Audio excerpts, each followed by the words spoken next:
Hello, this is Ali, welcoming you to the 2198th edition of the Enfield Talking newspaper, Dateline 18th of July 2019.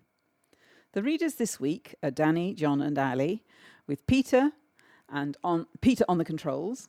The editor was Phillip, and the production and distribution team is Lindsay and Jean. Our title music is Country Rock Polka, composed by Pat Preuilly, Fernand Bouillon, Harry Breuer, and performed by Jean-Jacques Perret, and is used with his kind permission. The local news stories that we will be reading come from the Enfield Independent, Enfield Dispatch, and Palmer's Green and Southgate Life magazine, and are their copyright. The lead story this week is People's Lives Are Being Put at Risk Without Speed Cameras.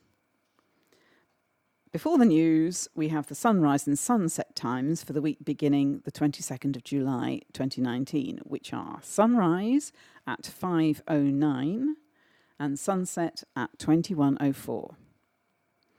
Enfield Vision are holding a drop-in morning on Monday the 5th of August from 10:30 a.m. until 1 p.m. at Community House, 311 4th Street, Edmonton, N9 0PZ. A representative from Santander Bank will be talking about scams and how best to deal with them. Please come along, all are welcome. Do get in touch with us to share your own news and special announcements. We love to hear from you. If you have any comments about the Enfield Talking newspaper, please phone Diane de Jersey on 020-8805-6578. She is your listener's representative and will be pleased to help you. Now, Danny will read the first item of local news. People's lives are at risk without speed cameras. Average speed cameras must be put up along the A10 following a spike in accidents caused by dangerous drivers, councillors have said.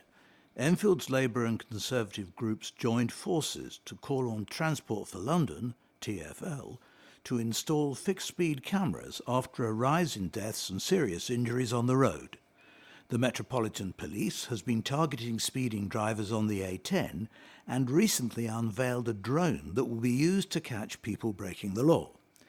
But councillors warned these were only temporary measures and cameras were needed to provide a permanent solution. The issue was raised by the Conservative group at Wednesday's July 10 full council meeting. Conservative leader, Councillor Joanne Laban, said, "Racing on the A10 has been causing distress for our residents for far too long.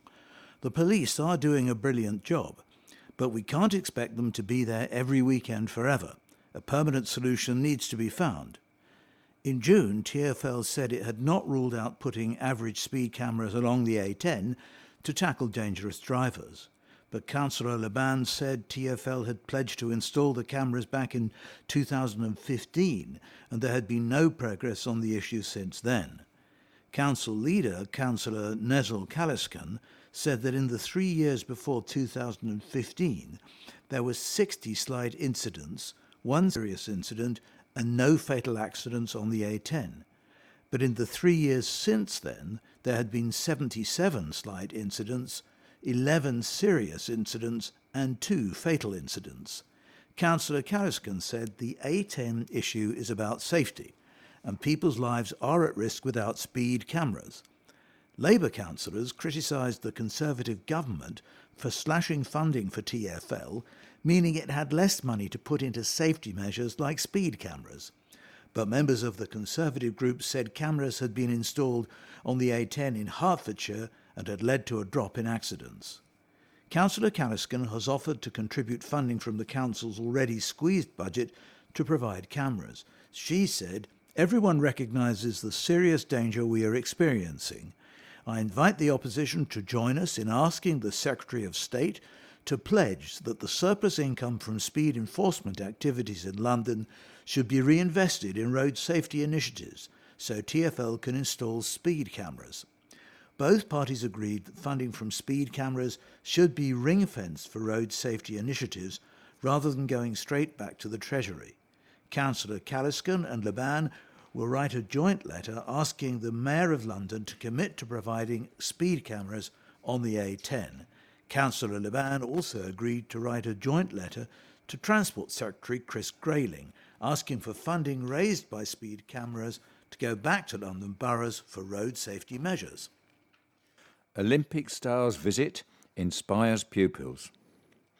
Quadruple Olympic champion Sir Mo Farah got a hero's welcome when he visited St Edmund's Roman Catholic Primary School to join pupils on a jog around their playground. The school in Hertford Road, Edmonton, won a visit from the track star after winning a competition organised by London Marathon Events for schools participating in the Daily Mile initiative, which aims to ensure children get regular exercise every day. Sir Mo answered questions from pupils during a special assembly before joining each year group for a run around their playground and posing for photographs. He said, "It's nice to be part of the kids' activities and do the Daily Mile run with them. It's important that people like me encourage schools to do the Daily Mile so that children stay active. It's really important that children get into a good daily routine so they can do regular exercise. We also want to encourage children to eat well and introduce them to the principles of nutrition so they can live a healthy lifestyle." So far, more than 40 schools in Enfield have signed up for the Daily Mile, which is supported by Enfield Council and which encourages pupils to spend 15 minutes per day running or jogging.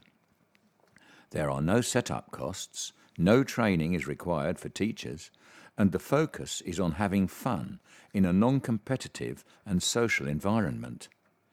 Councillor Rick Jewell, Cabinet Member for Children's Services, said, "We're delighted Sir Mo Farah has visited the borough today. It's a great boost for the children and reflects all the hard work that has taken place to ensuring as many schools as possible are signed up for the Daily Mile. Enfield Council is committed to working with schools to encourage young people to adopt healthy jailed lifestyles." After undercover operation. An Albanian gang supplying cocaine to city workers in the capital's square mile has been jailed for a total of 33 years. The 12-strong gang, comprising 2 lieutenants, 8 couriers and 2 others, were caught with 1.2 kilos of the drug worth over £100,000. City of London Police also recovered £20,000 cash and 2 phones used by the controllers. Police conducted an 8-month undercover investigation after a courier was stopped on a routine check and cocaine was found.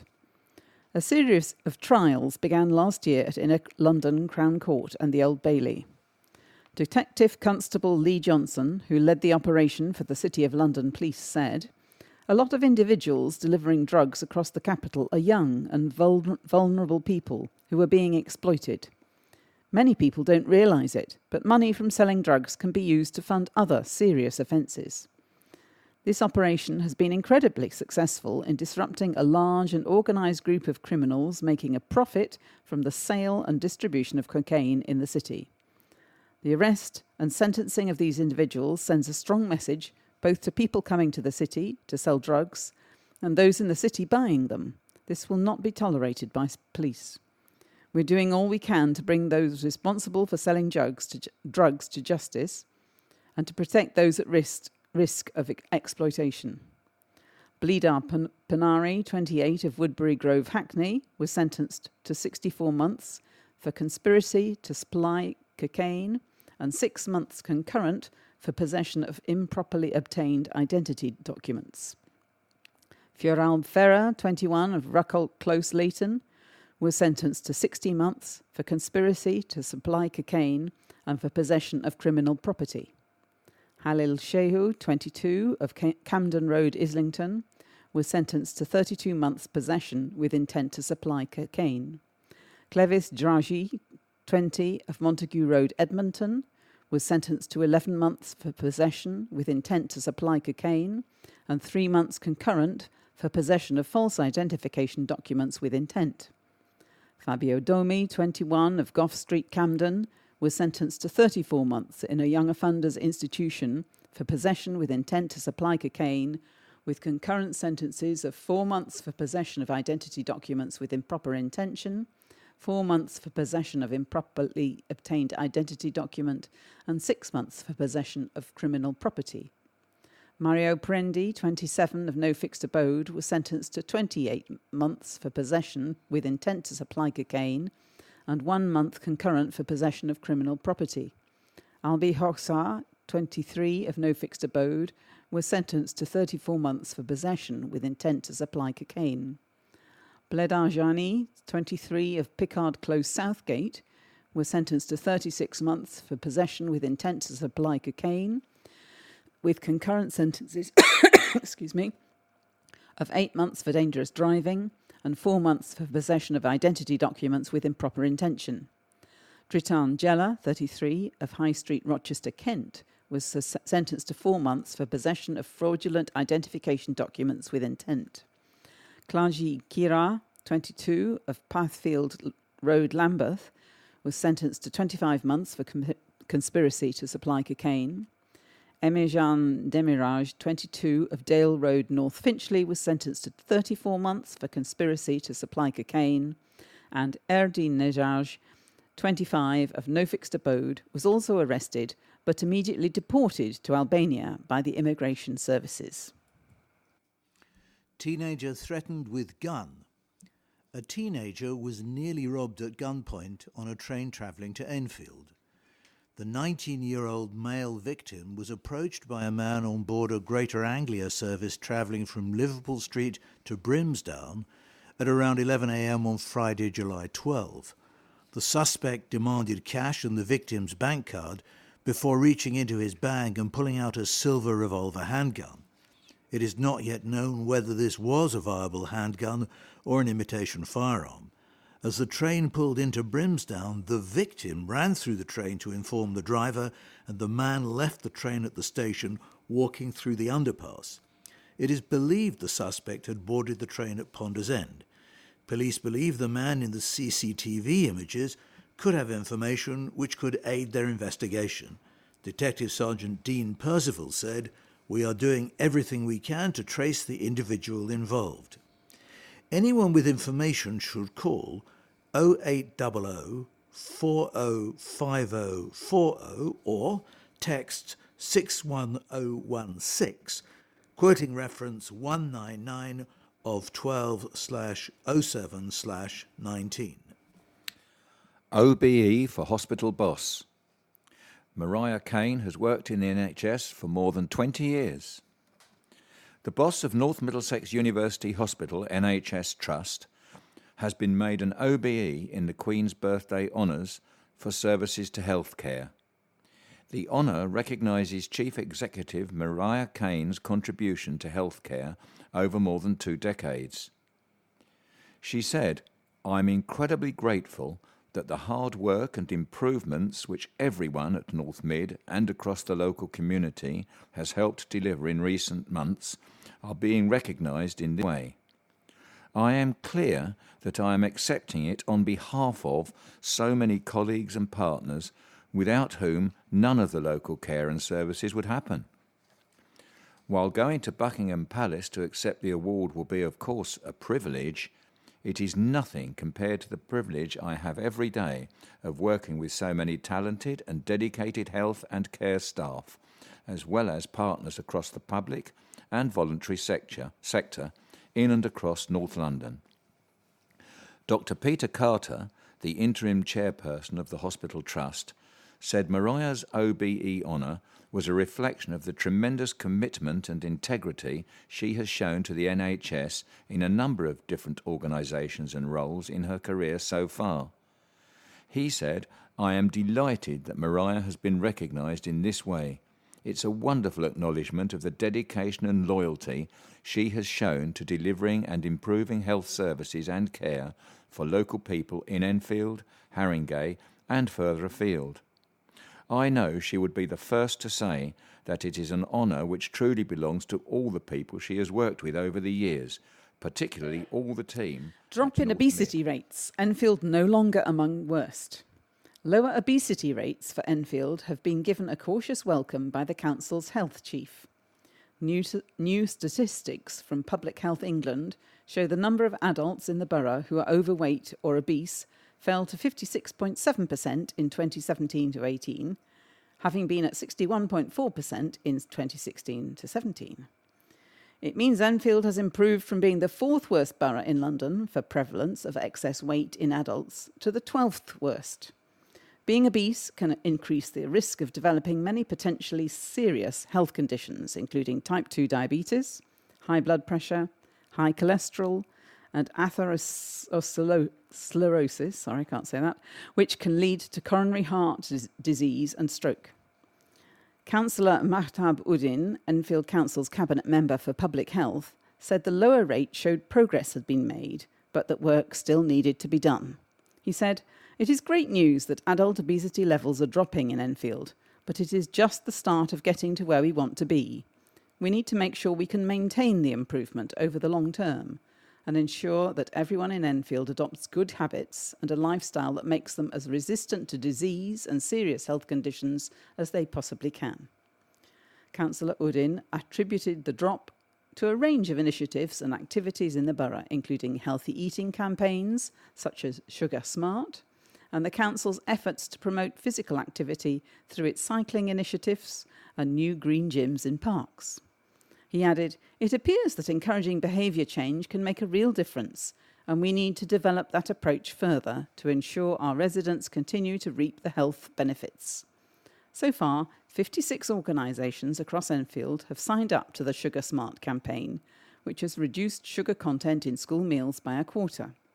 The council is also delivering Eat Better, Start Better training to childcarers and supporting other childcare providers to achieve the Healthy Early Years London Award, a scheme by the Mayor of London to help reduce health inequalities.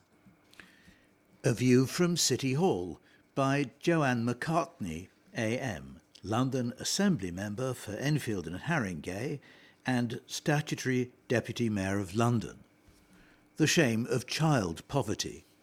It is shameful that in one of the world's richest economies, an increasing proportion of our children are regularly going hungry and without the daily basics needed for a minimum acceptable standard of living.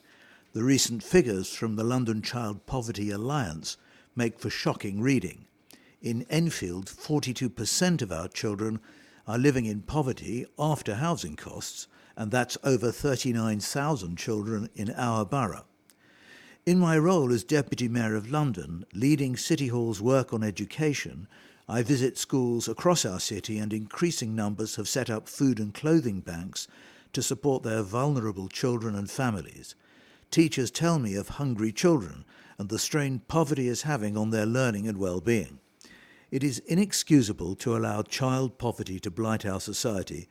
It is a damning indictment of this government's failed austerity policies.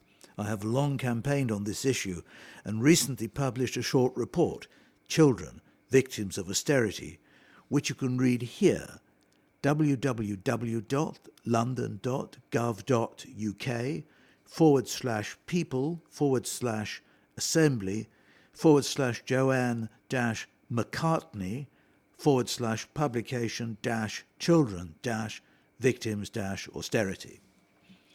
Great Northern Line. I am continuing my campaign to hand our local overground train line, the Great Northern, out of Moorgate to Transport for London. Although new trains are being introduced, there are still too many cancellations. Last year in our Transport Committee investigation into the botched new timetable fiasco, I questioned Govia Thameslink Railway, the franchisee, about their ability to run a reliable service, in particular focusing on their lack of drivers. Despite assurances, it is disappointing that trains are still being cancelled due to lack of drivers. We need a frequent, reliable metro service that is more accountable to Londoners than the current franchise owners. I'm pleased that TfL have informed me that they are preparing to bid for the line, and I have written to the Department of Transport again, urging them to work with TfL to ensure this happens. I will continue making the case for a better train service. London Assembly investigations. The London Assembly scrutinises the work of the Mayor and matters of importance to Londoners. We investigate and make recommendations to the Mayor and other bodies on how their policies could be improved to make London better. Current investigations are examining child dental health, organ donation in BAME communities, the disability employment gap, temporary accommodation and welfare reform. Full details and information about how you can send in your views can be found at www.london.gov.uk. Task Force to help tackle climate change emergency. An article by Simon Allen.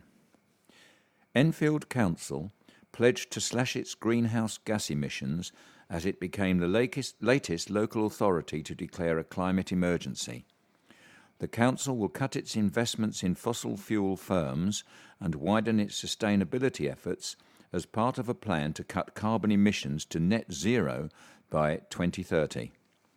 It has pledged to use ethical procurement to make its supply chain carbon neutral and will only use environmentally friendly products whenever possible. The council has set up a special climate change task force to help it achieve these goals. Councillors declared a climate emergency at Wednesday, July the 10th, full council meeting as members of pressure group Extinction Rebellion staged a demonstration outside the Civic Centre. Council leader, Councillor Nezil Kaliskan, said, "Enfield Council should be doing the best for the borough.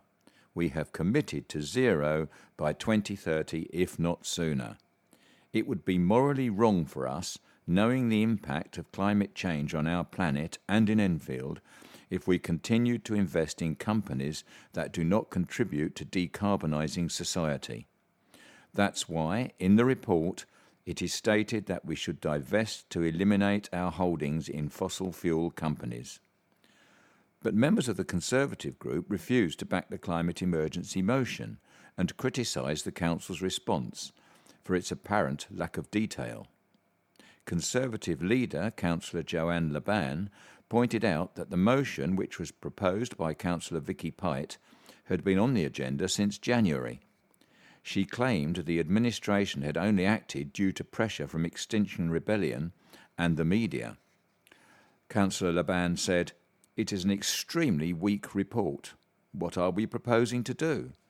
In the local plan, you propose to build on the green belt.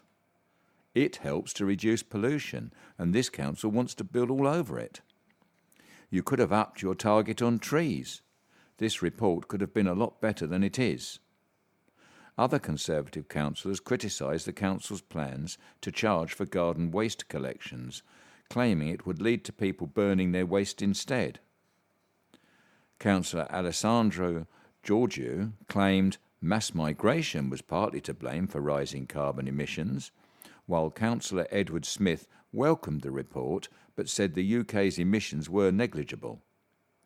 But Labour councillors said the issue should not be party political and criticised the Conservatives for failing to back the motion.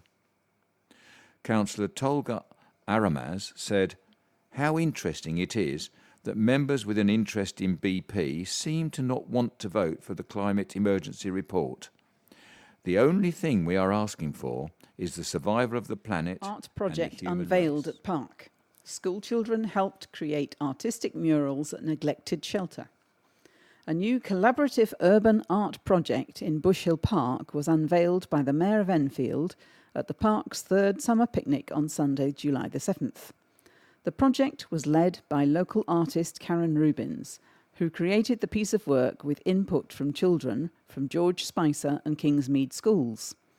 The project was made possible with £5,000 from the Mayor of London's Culture Seeds programme, which offers grants to support community-led cultural projects in London.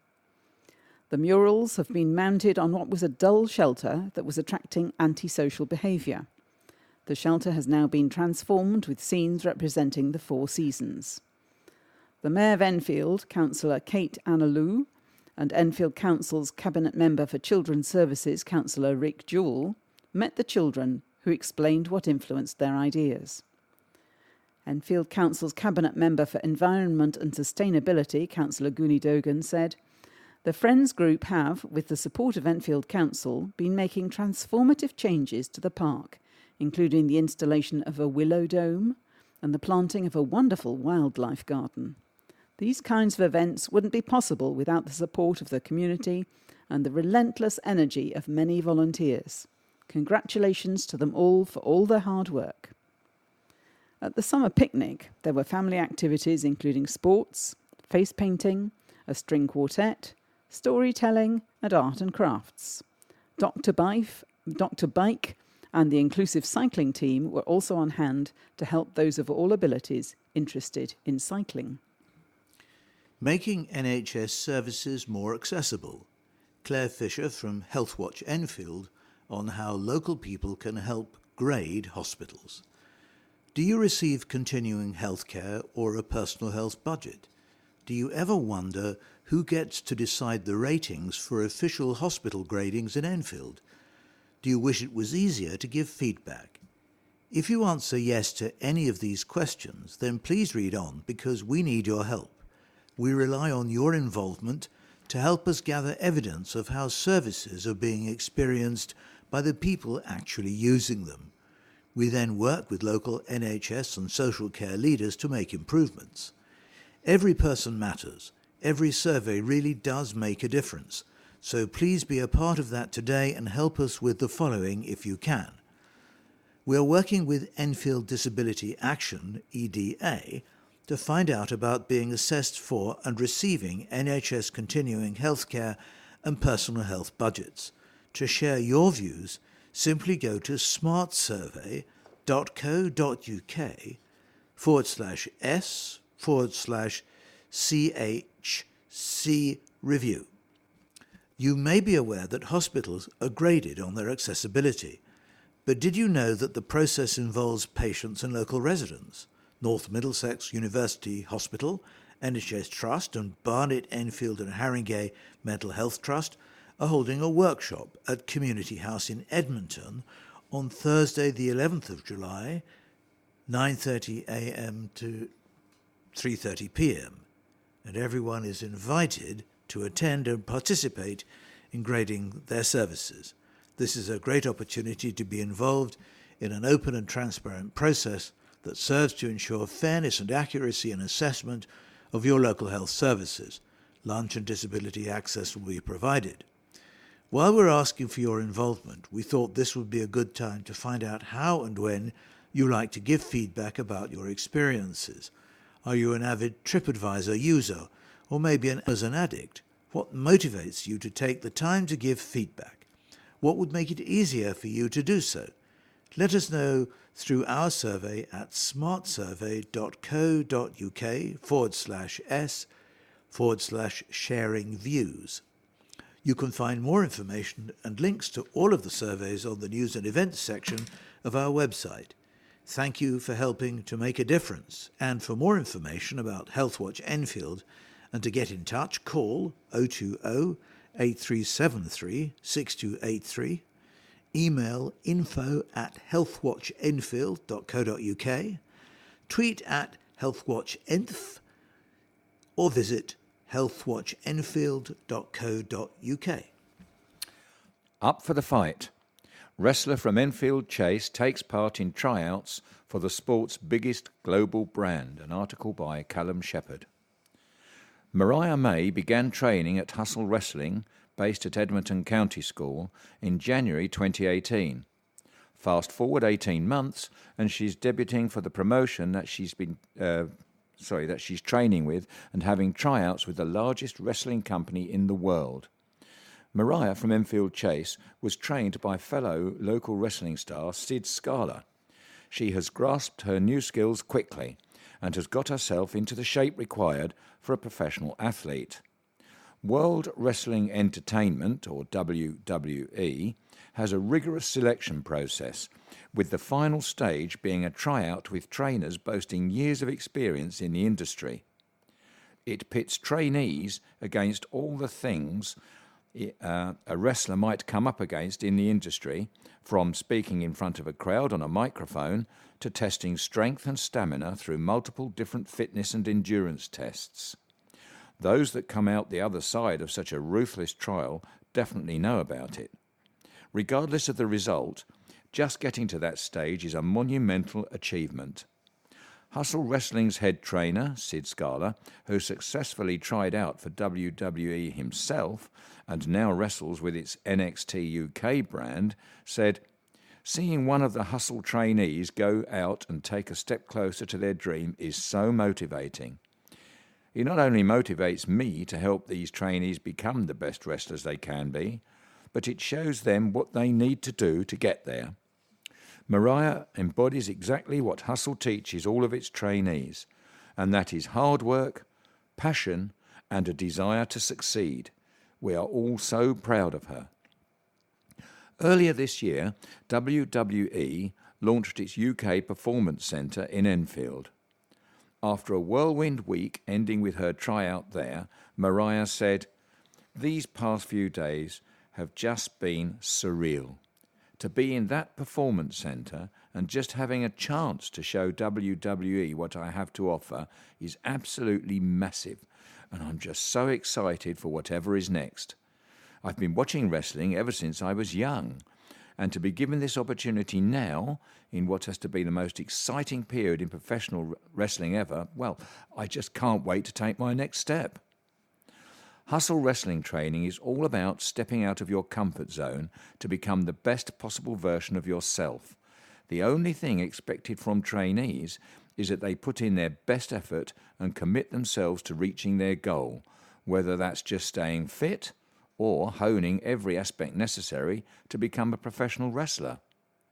Hustle even runs shows for trainees to build towards, allowing them to show off their new characters and skills.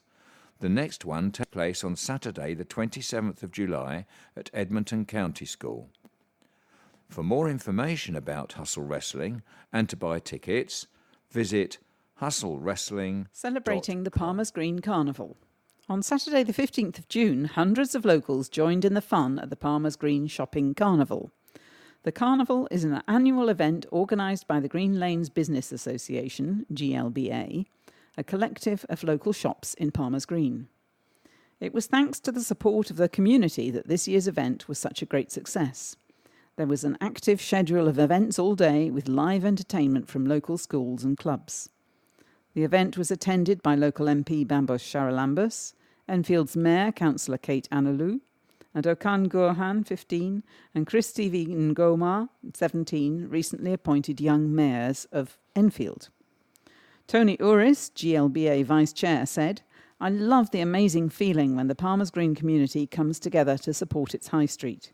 In the last couple of months, we have seen 2 community events take place: the Spring Clean Palmer's Green, organised by the Palmer's Green Action Team, and the Palmer's Green Shopping Carnival. Both events saw a great turnout in the aim to encourage residents to use our high street shops. Use it or lose it. It was fabulous to see so many people coming out to enjoy the variety of cultural dancing displays, Enfield Blaze cheerleaders, stilt walkers, Indian drummers, Punch and Judy show, and so many other attractions. The GLBA would like to pay special thanks to Kat Georgiou.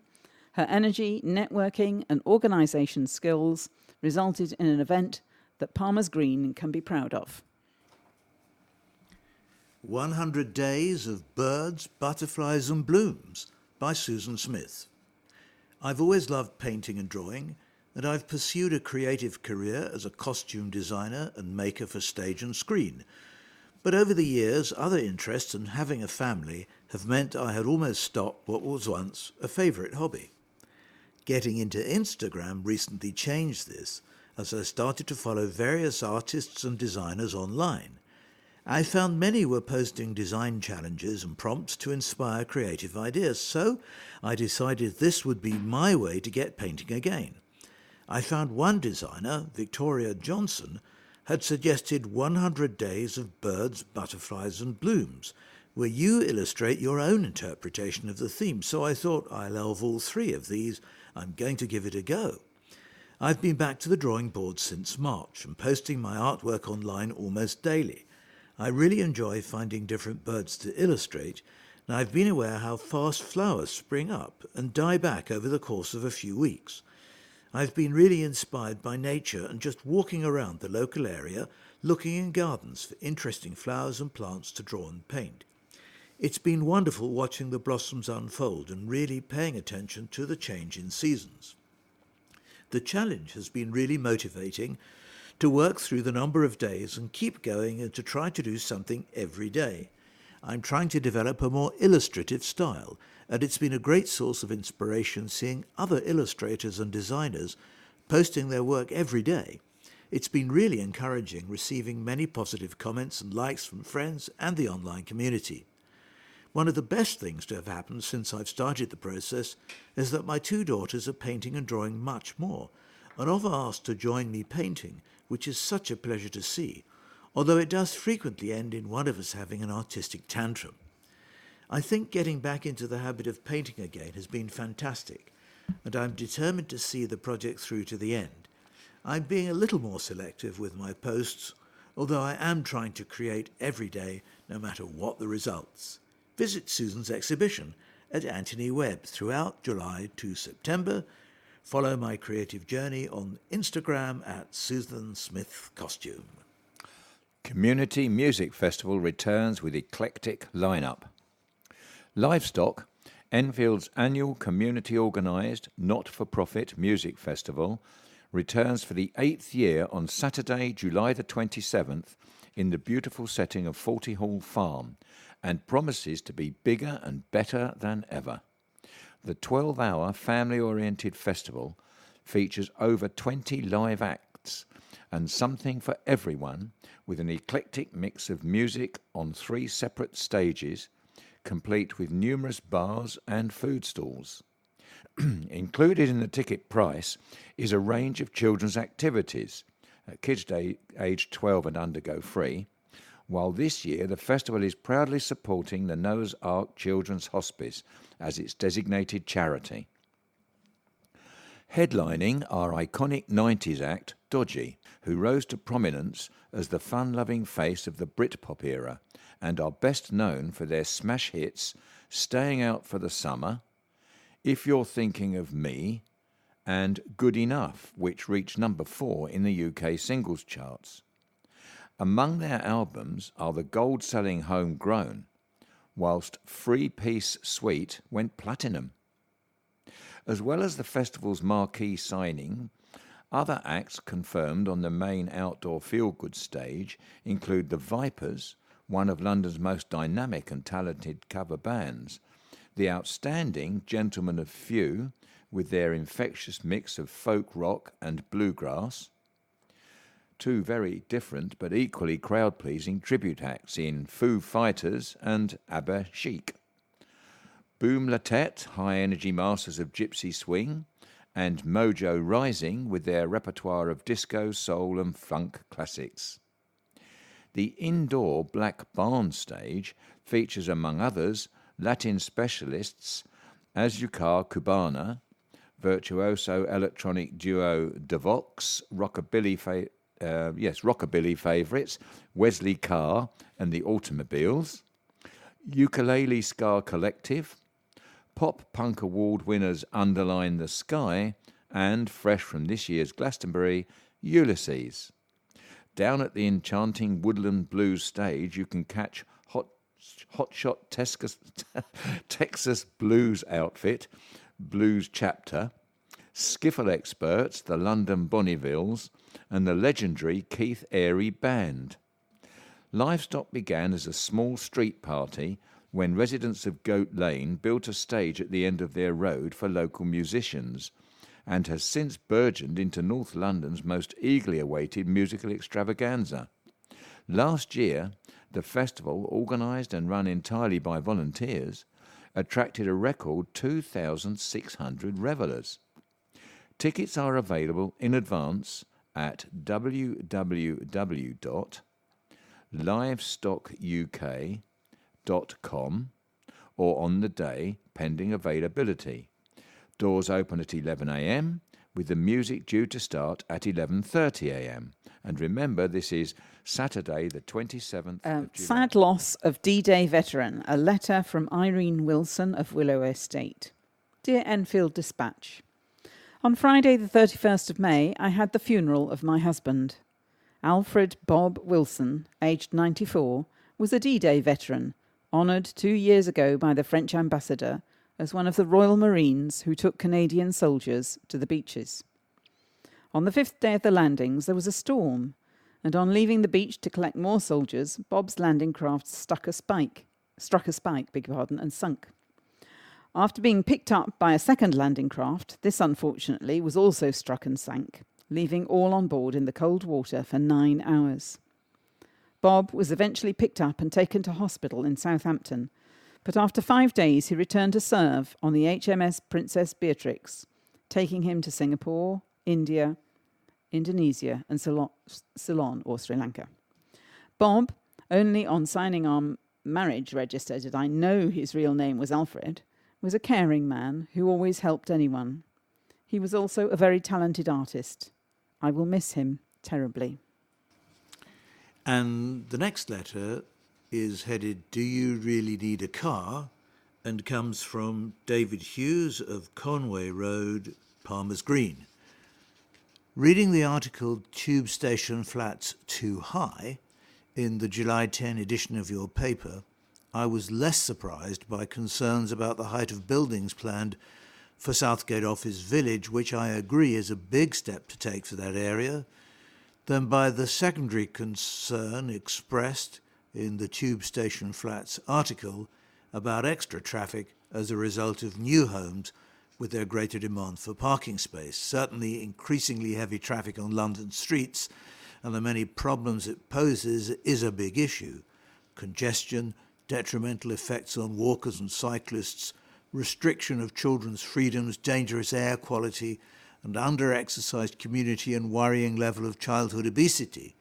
But the solution simply cannot be to exclude people from securing a home in the area.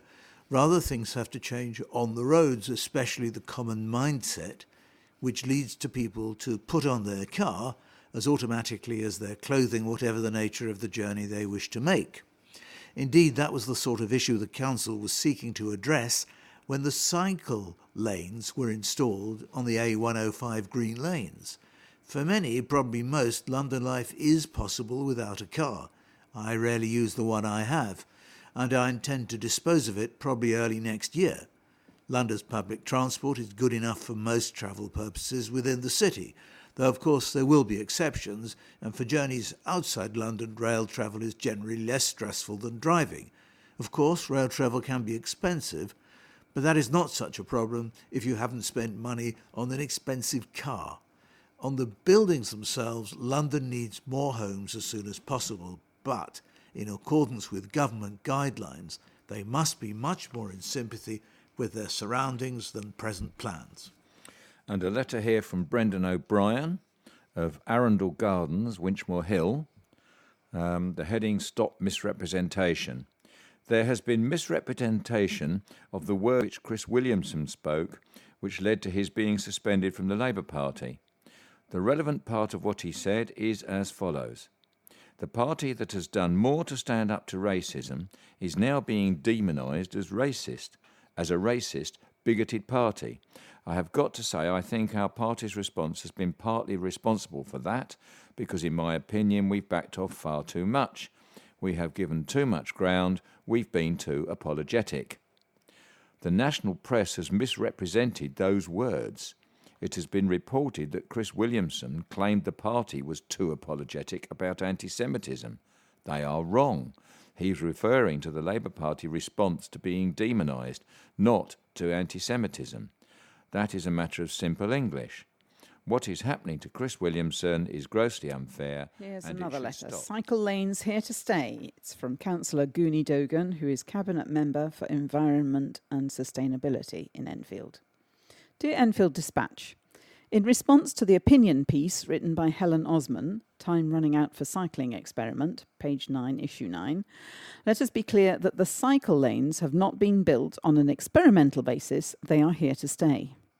The consultation, which closed on the 13th of June, related to very specific elements of the scheme, introduced using experimental rather than permanent traffic management orders. These elements included the position of disabled bays, the need for and operation of certain free on-street parking bays, an additional loading bay in Lodge Drive, as well as the introduction of waiting and loading restrictions, so that double yellow lines and curb markings can be introduced to make it clear that vehicles should not park in the cycle lanes. Traffic management orders allow traffic to be regulated in various ways, and experimental traffic management orders have the advantage that they can be more easily adapted in light of feedback and experience.